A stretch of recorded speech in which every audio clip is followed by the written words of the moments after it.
Hello there, Alaskans, wherever you are. Welcome to the Must Read Alaska Show. Coming to you from somewhere in Alaska. This is the place where we talk about, you guessed it, Alaska.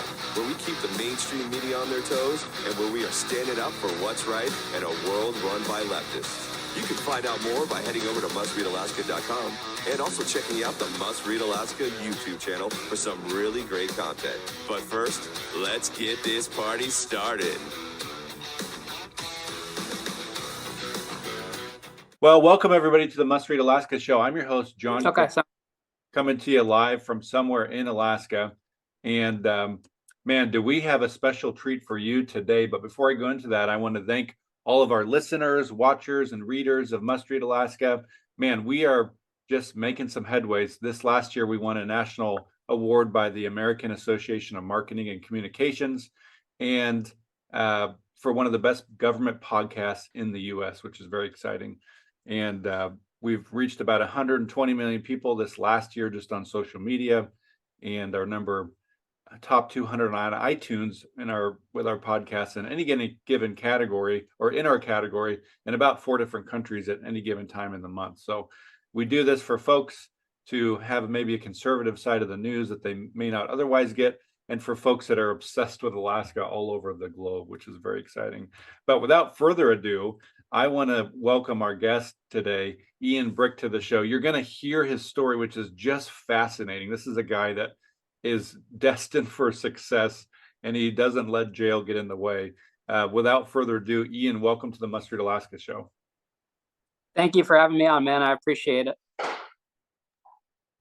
Well, there's a good chance that most people that listen to this in Alaska, we all live in the woods here, may not have heard your story before. So you take us back to when you first started these concerts. You were 15 years old, I think, and you got kind of the mindset. You probably were listening to Gary Vaynerchuk or something, and you thought to yourself, man, I could be going to school, or I could be throwing these epic concerts and making money for myself, providing a good time for folks.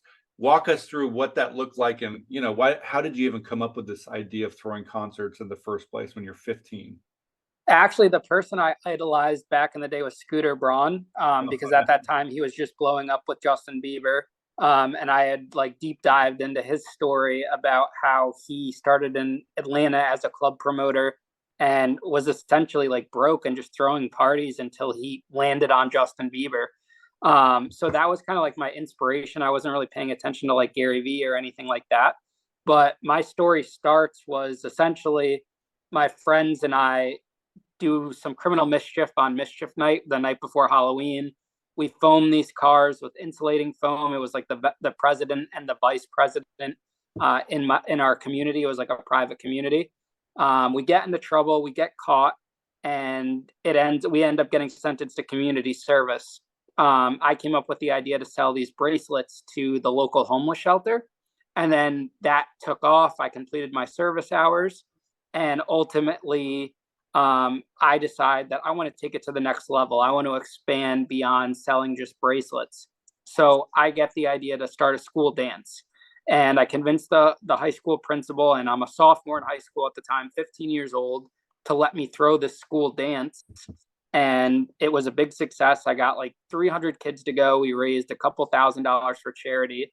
And that night at the school dance, I'm looking at the room, and I put together everything, the DJ, the lighting, the event layout, because I had gotten that experience growing up because my dad was a caterer. So I grew up in the event business. And I get this idea that night that I can really monetize and make a business out of throwing events for high schoolers, because there was a need that kids wanted to go to events that weren't ran by the high school, so that way they could listen to the uncensored music. They could have some fun with no adults around, maybe. Exactly. They could actually pregame and show up drunk. They could do different things. So I start throwing these big house parties at my house. We're getting 200-300 kids to come. Some kids are paying $5 a cup for mixed drinks or whatever. And then that just blows up. We're getting 300 or 400 kids to come. These house parties got so big that my parents had to get this wedding tent to put into our yard. What were your parents thinking at the time? Were they thinking, like my son is epic at throwing parties, or were they thinking like this is not going to turn out well? I mean, my mom definitely didn't like it. My dad would rather me be at the house where he could watch over me than me go to someone else's house. Yeah. But they would be like upstairs in their room, and I'd be like trying to go up there, serve them wine and dinner, and try to like appease them. But my dad was always like walking around the yard, confiscating liquor, making sure that kids weren't, drinking or drunk driving or anything like that, or falling off like the ledge of where our house is because we're like on the lake higher up. So he was being a good dad. Yeah, he was very much on top of it. Eventually, it got to the point where the parties were just like, okay, this is enough. We can't physically do this at the house anymore. And they would let me do like one-off parties for like the after prom party. And I was in the theater program, so we did the cast party every year. That's when I get the idea to rent out this local downtown theater called the Palace Theater. And I rent it out, turn it into a nightclub for the night. We have non-alcoholic bars. I hire the staff, the security, this and that. Make So a couple grand. I think a big question, I'm sorry to interject, is we're gonna have people listening to this who are like, 20 years old, 25, 35, and they're gonna be like, man, I never took a risk like this. What was it in you at 15 years old that was fearless to go do this kind of stuff? Because most 15, 16-year-olds would think, oh, I'm not old enough to get a permit. Oh, I'm not old enough to have an adult take me seriously. Oh, I'm not old enough to, get permission from whoever to figure out how to do this. What made you just go after it? I think the biggest thing that you see in my story throughout everything, throughout before prison and now how I live my life now, is I've always been someone that's so much like different. I always am the person that went against the crowd. So in middle school, they're like, okay, you can't wear backpacks. So I was the kid that started a backpack petition, and I was wearing backpacks, and I was so backpack petition. I love it. Yeah, everyone was like, all of my friends' parents were like, you have to go to college to be successful. You have to get good grades. So automatically that triggers in my mind saying, well, there's got to be an option to not go to college and be successful. Why do you need to go to college to be successful? So that's always been like a reoccurring theme. And I think like once I got out of prison and I'm working, for Whole Foods for like almost 3 years, and that mentality came back to me. It's like a light switch came on where it's like, what if there's more than this out there for me? What if there's something I can create from this? And that's always just been like a reoccurring theme in my life. So you transitioned from house parties to throwing these real parties. Talk to me a little bit about how these parties in a separate venue kind of blew up in a good way, but ultimately a bad way. So I feel like when you look at my whole story as a whole, I had a lot of luck. Like when you think about like the way things went down and stuff, there should have been situations where it just ended right there. But I always got lucky. So like, for instance, the Palace Theater that I was telling you about, the owner said, we don't want to do shows anymore. After the first one, it's too much of a liability, which made sense because kids were getting drunk, like pre-gaming. There was ambulance rides, this and that. And so I got lucky and I stumbled across this local downtown venue, which is this historic rock venue called Tuxedo Junction. And I convinced the owner to let me rent the place out. And this is always a funny story because he was a seasoned nightclub owner, and he did not believe that I could do any numbers or pack the room out. So he's probably thinking like you and two friends and your mom and dad might show up or something. Yeah, because I'm a 16-year-old kid now at the time who is dressed in a suit and tie, because at this point I was wearing a suit and tie to work thinking I was a businessman. And I would wear the suit and tie, and I'm like, I'll pack your building out, which was like over 1,000 people. He doesn't believe me, but he gives me the benefit of the doubt. And this is another situation where it's like, if he never gave me a chance, me and you wouldn't be having this conversation right now. And I probably would have went to college and I'd be working some corporate job right now. But he gives me the chance, and we packed that room out. 200 kids. It was like a Wednesday night. He gave me some crap night. And then he lets me rent the big room. And each event, I do like 5 shows, each one bigger than the first one. And to put it into perspective, I'm 16 years old, walking away with $10,000 in profit a night each month in cash. And these events just keep getting bigger and bigger and bigger. And they're like these theme style parties. And I was the first person in Connecticut to like bring electronic dance music to this town that no one's ever heard of. So you're 16 years old and you have $10,000. You probably think you're Bill Gates of Connecticut. Yeah, I mean, I was always a big spender. I was spending it on my friends. Like everyone was broke, so I was like, hey, let's go out to dinner. I would pay for the dinners. I got burned on a couple cars. I bought like this. I needed an Audi, so I buy this piece of shit $6,000 Audi, and the check engine light goes on the next day. Like I was just like, I always did that. I was always a spender. I never really saved or anything, but that's how I got into the promotion and nightclub business, and I was good at it. Like I was really good at marketing and getting people to go and to buy into a hype, and I was all about the experience. It's one thing to get the people there, which is a hard feat in itself, but once they're there, how do you retain those individuals to stay there so they come back again? Because anyone can do a show, well, not anyone, but most people could do a show and have a one hit wonder and make X amount of dollars, but how do you keep that long term, and how do you turn it into a business? So eventually you are doing this, and the three-letter agencies catch up to you for whatever reason and decide that you're doing something fraudulent. Tell me about that, if that was a defining moment in your life, and how the heck did you turn that into something positive now? Because I think that that's one of the most fascinating parts of the story, because you probably know way better than I do, but when people go to prison, it can change them for the worse in a lot of ways, or make them feel like society's against them. Our culture in America makes it seem like if you go to prison, we're just going to throw you out and not really take you serious anymore. You've done a 180 and used it to your advantage. So talk to me about why you went there, and how the heck did you turn this thing into a positive? So the shortened version is I moved from nightclubs to concerts, and took on investor money. And when the show started losing money, I lied to cover up those losses. So that's like the fraud aspect. And we kept continuing to get money. And this is all when I'm not even 18 years old yet. And it feeds into when I'm 18. So eventually this is all over like a 6-month period of time. And by the time the local police got involved, I'm like, $1 million in debt with interest. Without interest, it's like 500,000.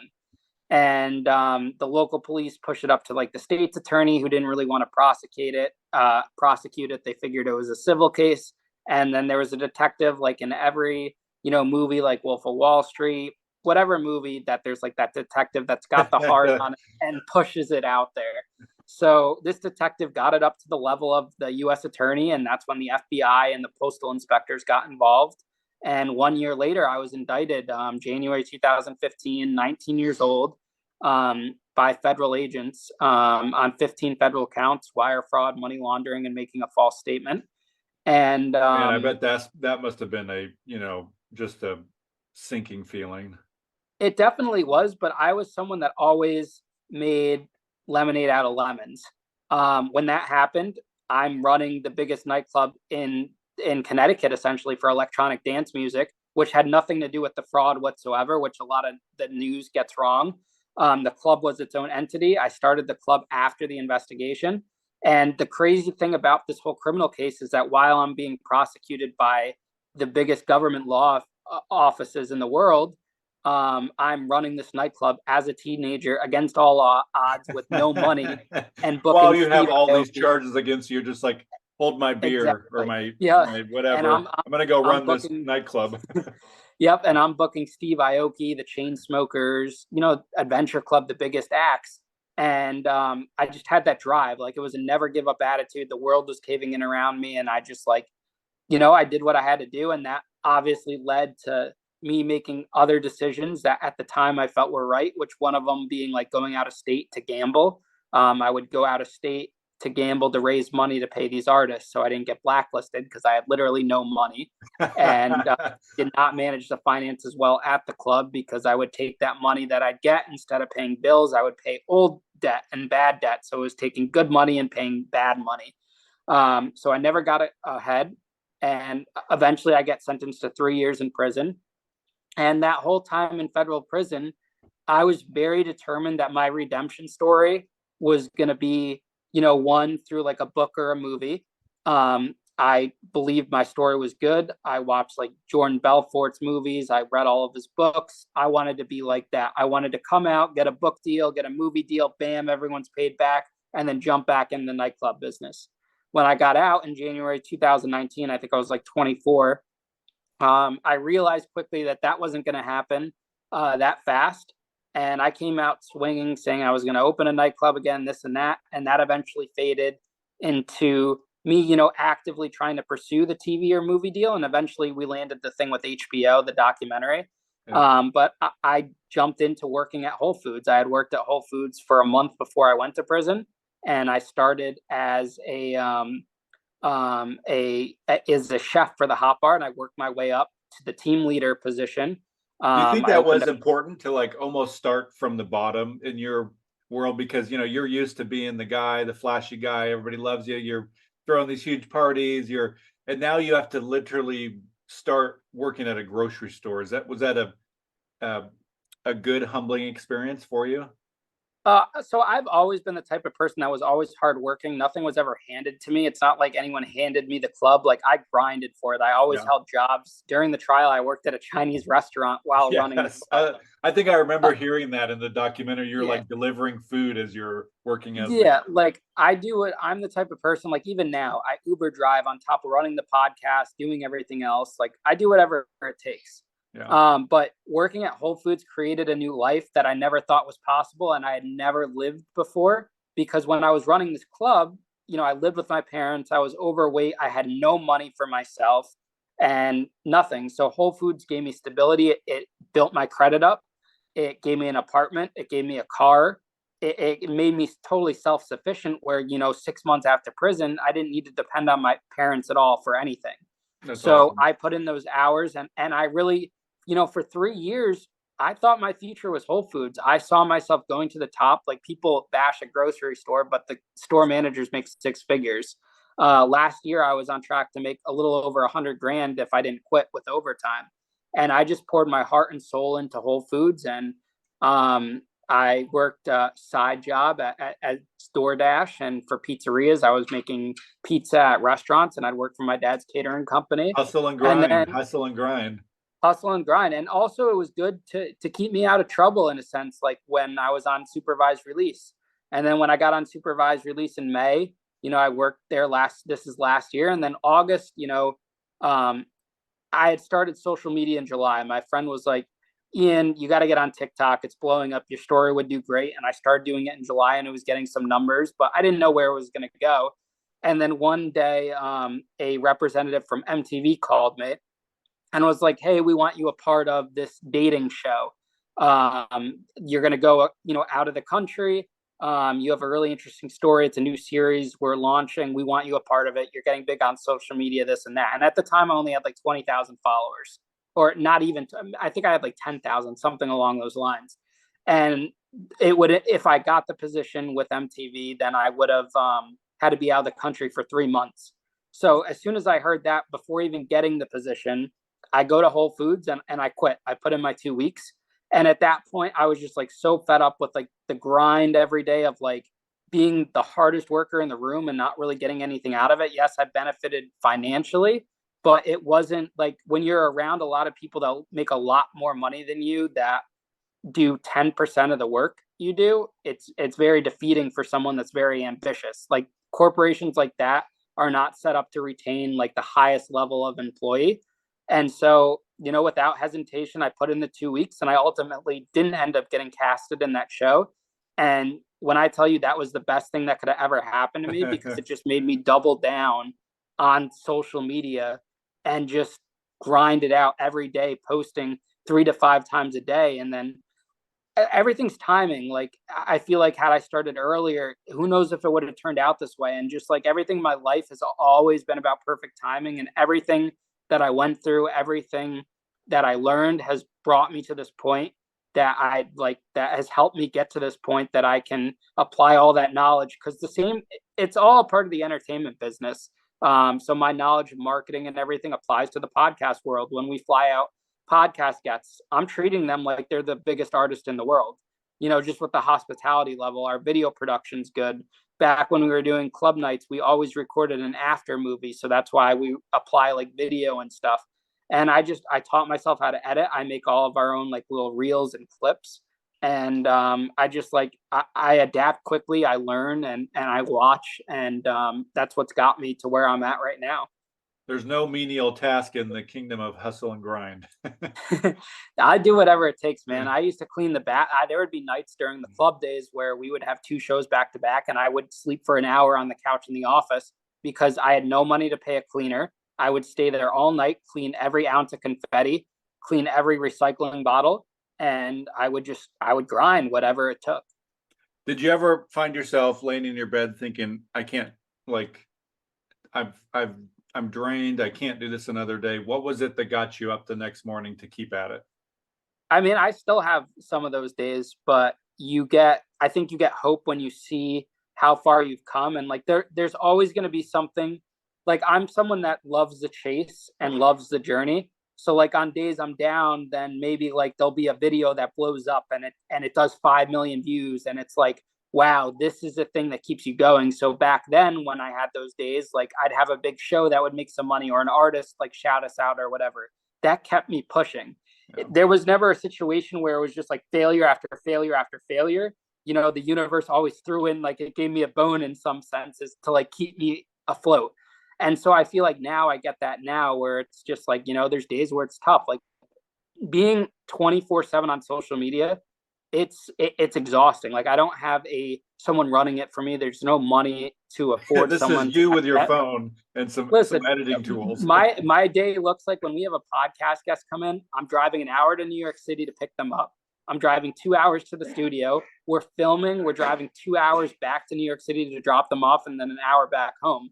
And that's just like me saving the $200 or $300 in flight fares and whatever. It's like, it's whatever it takes to make it work, and that's what it takes to be successful, you know, in this day and age. And I feel like I'm right on the verge of it getting to that level. I just have to stick with it. And when I look at it now, like last month, we did 20 million views alone on one platform. How do you quit from that? How do you walk away? Even if the money's not there yet, to have that much progress and to have like 20,000 downloads on the podcast, not counting YouTube in the first, 30, 45 days, how do you just say, I'm going back to a normal job at that point? You can't.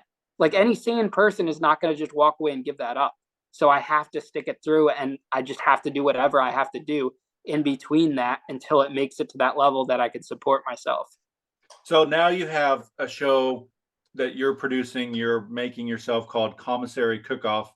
Tell folks a little bit about that. We got a couple more minutes, and where they can find it.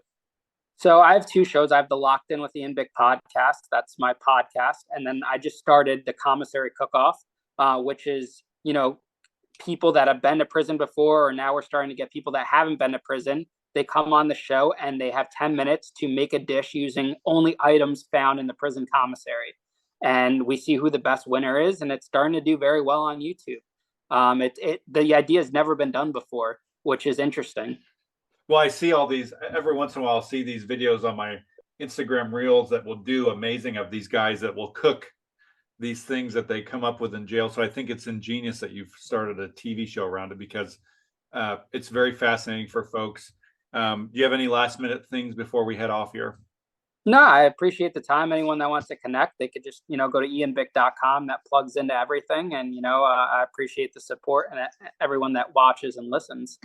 Awesome. Well, Ian, I really appreciate it. We wish you nothing but success here from Must Read Alaska. And I think it's really, your story is a story of hope for folks, because I think a lot of times, especially here in the US, once folks go to jail, we kind of just ostracize them. And I think that your story brings a whole new aspect of hope to folks that have maybe done something in their life and they feel like they don't have a second chance. You're inspiring folks to say they do have a second chance. I think that's a big deal. So keep doing what you're doing, and we'll make sure to put all the links in the podcast description.